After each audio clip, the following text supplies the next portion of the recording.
Welcome to Long Brothers Reviews, the show where sibling rivalry meets the cinema and two brothers rate and debate movies past, present, and coming soon.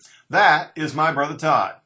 And that's my brother Mike, and today's film is Deadpool, starring Ryan Reynolds and that hot chick from Gotham, Morena Baccarin, I think. I took 2 Baccarin last time I had a headache.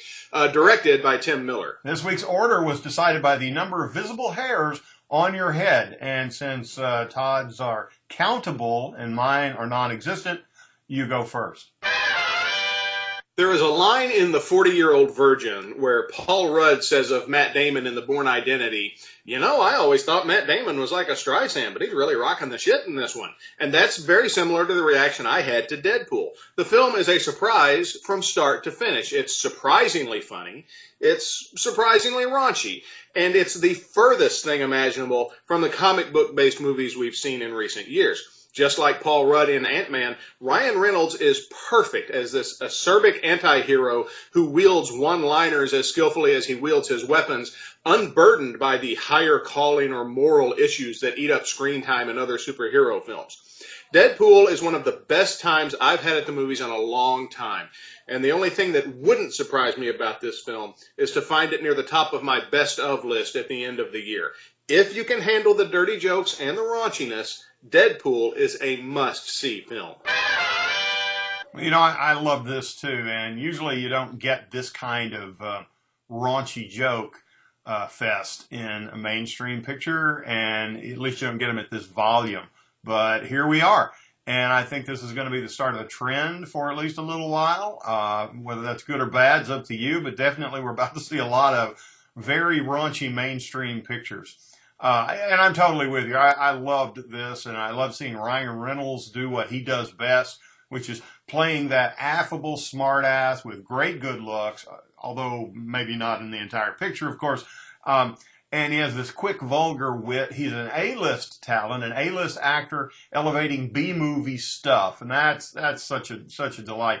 Now, he used to do this all the time. His early pictures, like Waiting and Just Friends, very funny comedies from more than a decade ago, worth looking up. I thought that was his sophomore time. He'd never go back and do it. But it is what he does best, and I'm pleased to rediscover that he's rediscovered his very best talent where he should have stayed all along. Big thumbs up for Deadpool. One thing I was kind of, I would ding it for a little bit is the villain. The villain's not really developed all that well. We know he has some sort of mutant power. Towards the beginning of the film, we're shown that this power is superhuman strength. He can lift a man up, just easily with one hand by the neck, and he does it, very easily.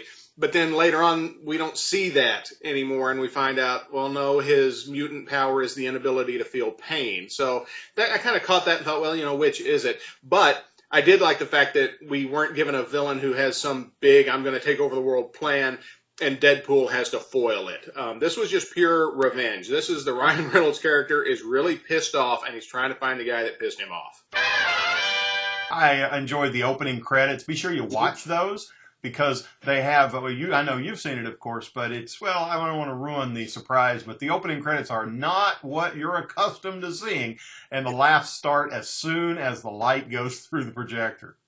Yeah, this film is in many ways not just a parody of superhero movies, it's a parody of movies. Yeah. There's a lot of things that you see in traditional movies that they openly make fun of in this film. Even the studio system they make fun of a little bit. There's a funny nod to Ryan Reynolds' effort as the Green Lantern, where he says, if you're going to put me in a suit, please don't make it green, something like that.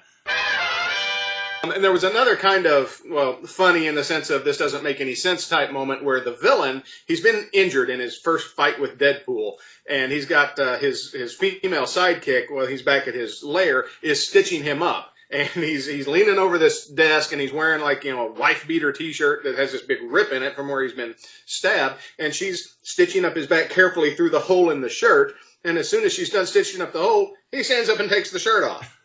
Why didn't he just take the shirt off when hey, I got this thing. Can you fix me? I'll take my shirt off instead of here. Can you sew up this hole through this shirt? And then I want to mention the stinger after the credits, too. And that's pretty much all I want to do is just say, stay for the stinger. If you are over the age of, say, 35 or so, or if you're a big, I'll say John Hughes. How about that? Yeah. But when I went to see it, there were kids there. Kids there whose parents, I'm guessing, thought, well, this is just another comic book film. I'm going to take my kids to see this. I would say don't do that. This film is every bit the R that's at the bottom of the poster. I think it's a mistake to take your kids. You raise your kids the way you want. But my oldest son, who will turn 16 here in a couple of months, he desperately wanted to see this film. And I had heard some rumblings, and I said no. And I'm very glad I said no. There's a lot of nudity in this and a lot of graphic sex in this, and the language is rough at times, and you really need to adhere to the R rating on this. And I know kids have seen everything that's in this picture. I'm not blind to that. But do you really want to just promote it as a parent? Do you really want to take your kids and say this is something that at this age you ought to be indulging in? I don't think so. I would like to say one thing, though. Your endorsement of this film, I hope that people realize what a ringing endorsement this is, because it was in last season when you famously said you were sick of comic book movies and you wouldn't go see them anymore. Yes, I am, and that's absolutely true, and I stand by it. I'm sick of comic book movies, and the only thing that makes me stand up at attention to watch movies is when there's something I haven't seen before or something I have seen that's done in a new way. And this is something I've seen, but done in a whole new way. I can't recommend it enough. That's it for this episode. Thanks for watching. Check us out on Facebook and Twitter to find out more, to ask us about your favorite films, or to ask us about that scene. And, so I dropped the ball there, didn't I? So until next time, that's my brother Todd and his hair. And that's my brother Mike saying, please discard your trash as you exit the theater.